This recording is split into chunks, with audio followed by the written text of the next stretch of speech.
अस्सलाम वालेकुम। आज हम मैट्रिक्स स्पेस का लेक्चर नंबर 9 स्टार्ट करेंगे और लेक्चर नंबर 9 में हमने थ्योरम प्रूव करना है the open sphere of radius greater than 1 in a discrete metric space is the whole space. पहले आप थ्योरम की जो स्टेटमेंट है वो समझें। पहली चीज़ कि आपका ये जो मैट्रिक्स स्पेस होगी ना वो होगी डिस्क्रीट। अब डिस्क्रीट मैट्रिक्स स्पेस कौन सी होती है? इसमें ना इसके दो ही आंसर होते हैं। एक इसका आंसर होता है 1 और दूसरा इसका आंसर होता है 0। अब इसका आंसर 1 कब होगा? अगर दोनों जो पॉइंट्स हैं ना या दोनों एलिमेंट्स जो हैं वो अगर आपस में इक्वल नहीं हैं तो इस फंक्शन का या इस मीट्रिक का जो आंसर है वो क्या होगा? वो 1 होगा।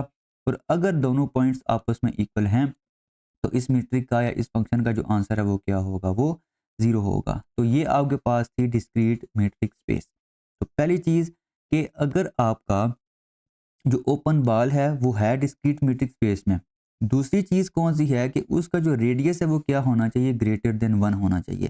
पहली चीज़ कि मैट्रिक्स स्पेस जो है वो होनी चाहिए डिस्क्रीट। दूसरी चीज़ कि जो भी आप ओपन बॉल लेंगे उसका रेडियस क्या होना चाहिए? ग्रेटर देन 1 होना चाहिए, 1 से बड़ा होना चाहिए। तो अगर ये दो कंडीशन सेटिस्फाई हो रही हैं तो वो जो आपका ओपन स्फीयर होगा या ओपन बॉल होगा वो होल स्पेस के इक्वल होगा। ठीक है? अच्छा, अब देखें आपने इस थ्योरम को प्रूव कैसे करना है। देखें आपने यहाँ पे कोई भी ओपन स्फीयर लेना है। फ़र्ज़ करें मैं यहाँ पे ओपन स्फीयर ले रहा हूँ एस आर एक्स नॉट। ठीक है? और ये जो ओपन स्फीयर है ये है डिस्क्रीट मैट्रिक्स स्पेस में और इसका ये जो रेडियस है वो है ग्रेटर देन 1। तो अगर ये दो कंडीशन सेटिस्फाई हो रही हैं तो ये जो आपका ओपन स्फीयर होगा ये इक्वल होगा होल स्पेस एक्स के। तो आपने प्रूव ये चीज़ करनी है। अब दो सेट्स को अगर आपने इक्वल प्रूव करना हो तो आप कैसे करते हैं? देखें फर्ज करें आपके पास एक सेट ए है, दूसरा सेट है बी। इनको आपने आपस में इक्वल प्रूव करना है। आप क्या करेंगे? आप ये प्रूव करेंगे कि ए जो है वो कंटेन कर रहा है बी में और साथ ही बी जो है वो कंटेन कर रहा है ए में। तो आप ये कहेंगे कि ये जो दोनों सेट्स हैं ये दोनों सेट्स आपस में इक्वल हैं। ठीक है? तो ये चीज़ आपने यहाँ पे प्रूव करनी है। अब ये जो कंटेनमेंट है या सेट इंक्लूजन है ये आप कैसे प्रूव करेंगे? देखें अगर आपने ये प्रूव करना है ना कि ए जो है वो कंटेन कर रहा है बी में, आप एक एलिमेंट लेंगे एक्स, ठीक है, जो कि बिलोंग कर रहा होगा ए से।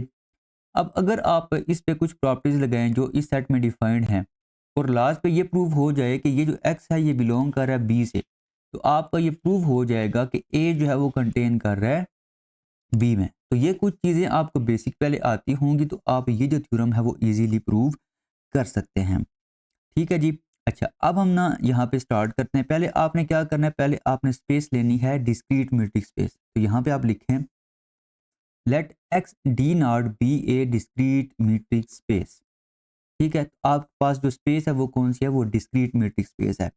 दूसरी चीज़ आपने क्या लेट करनी है कि ये जो आप ओपन बॉल लेंगे ना उसका रेडियस क्या होना चाहिए? ग्रेटर देन 1 होना चाहिए। तो आप यहाँ पे लेट कर लें let R is greater than 1 and आपने क्या करना है? अब आपने एक ओपन स्फीयर लेना है, ठीक है, जिसका रेडियस क्या होना चाहिए? ग्रेटर देन 1 होना चाहिए। तो आप यहाँ पे कंसीडर कर लें and consider S R x not in x. ठीक है? अब आपने क्या किया? आपने एक ओपन बॉल ले लिया जिसका या ओपन स्फीयर आपने ले लिया जिसका सेंटर एक्स नॉट है और उसका रेडियस आर है और आर क्या है? ग्रेटर देन 1 है। और आपने अब प्रूव ये करना है कि ये जो एस आर एक्स नॉट है ये इस स्पेस के इक्वल है। ठीक है? तो अब आपने प्रूव ये करना है वी प्रूव डैट कि आपका ये जो ओपन स्फीयर है एस आर एक्स नॉट ये इक्वल है होल स्पेस एक्स के। अब आपने इनको आपस में इक्वल प्रूव करना है। तो आप ये जो रिजल्ट मैंने यहाँ पे लिखा था वो आपने यूज़ करना है। अब बाय डेफिनेशन अगर आप देखें ना तो आपका जो भी ओपन बॉल होगा वो होल स्पेस के अंदर ही बड़ा होगा। तो बाय डेफिनेशन आप ये कह सकते हैं कि एस आर एक्स नॉट जो है वो कंटेन करेगा एक्स में और इसको आप 1 का नाम दे दें। अब दूसरी चीज़ आपने प्रूव ये करनी है कि एक्स जो है वो इस ओपन स्फीयर के अंदर कंटेन कर रहा है। अब इसके लिए आपने क्या करना होगा? इसके लिए आपने ये जो रिजल्ट मैंने यहाँ पे लिखा था ये आप यूज़ करेंगे। मतलब कि आप यहाँ पे क्या करेंगे? एक एलिमेंट लेंगे let X belong to X such that किस तरह का एलिमेंट होगा कि एक्स जो है वो नॉट है, नॉट इक्वल है एक्स नॉट के। अब अगर ये दोनों पॉइंट्स आपस में इक्वल नहीं हैं और आपकी जो स्पेस है वो कौन सी है, वो डिस्क्रीट मीट्रिक स्पेस है, तो इसका मतलब ये है कि D naught X X not जो होगा वो इक्वल होगा 1 के। क्यों 1 के इक्वल होगा? क्योंकि डी नॉट जो है वो क्या है, वो आपकी डिस्क्रीट मीट्रिक है, डिस्क्रीट मीट्रिक। अच्छा, अब डिस्क्रीट मीट्रिक की दो चीज़ें हैं ना, देखें, अगर तो एलिमेंट्स इक्वल नहीं हैं तो वो 1 आएगा, और अगर इक्वल हैं तो वो क्या आएगा, 0 आएगा। यहाँ पे जो एलिमेंट्स हैं वो आपस में इक्वल नहीं हैं, तो इसका जो आंसर है वो क्या होगा, वो 1 होगा। अब अगर इसका आंसर 1 है और आर जो है वो आपने क्या लिया हुआ है, वो लिया हुआ ग्रेटर देन 1, आपका यहाँ पे ये क्या आ जाएगा कि ये जो आपका D naught X X not है वो क्या है, लेस देन आर है। तो यहाँ पे आप लिख सकते हैं this implies d naught X X naught is less than R. तो आपका ये जो होगा distance d naught X X naught, ये क्या होगा, लेस देन आर होगा। अच्छा, अब देखें ओपन बॉल की या ओपन स्फीयर की डेफिनेशन क्या होती है। अगर आपका लिखा हो एस आर एक्स नॉट, ये आपका इक्वल होता है X belong to X such that d naught X X naught is less than R. अगर कोई एलिमेंट, इस तरह का कोई भी एलिमेंट जो इस कंडीशन को सेटिस्फाई करेगा, वो इस ओपन स्फीयर के अंदर पड़ा होगा। अब कंडीशन ये है कि दोनों का जो डिस्टेंस है वो होना चाहिए लेस देन आर। तो यहाँ पे अगर आप देखें तो एक्स का जो डिस्टेंस है एक्स नॉट से, वो क्या है, वो है लेस देन आर। तो ये इस कंडीशन को क्या कर रहा है, सेटिस्फाई कर रहा है। अगर इस कंडीशन को सेटिस्फाई कर रहा है तो इसका मतलब यही है ना कि ये जो एक्स होगा ये बिलोंग करेगा एस आर एक्स नॉट से।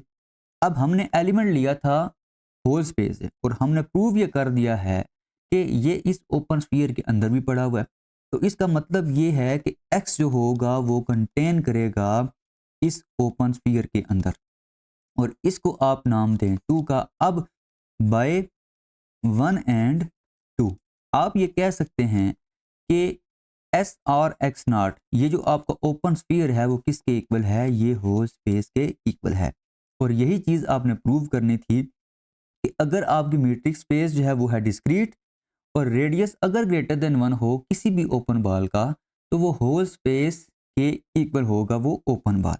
तो यही चीज़ आपने यहाँ पे ये प्रूव कर दी है। ठीक है जी, तो आपका ये जो थ्योरम है वो हमने कंप्लीट कर लिया है। उम्मीद है आपको ये लेक्चर समझ आ गया होगा। मज़ीद भी अगर आपको कोई कन्फ्यूजन है तो आप कमेंट बॉक्स में क्वेश्चन कर सकते हैं। अल्लाह हाफिज़।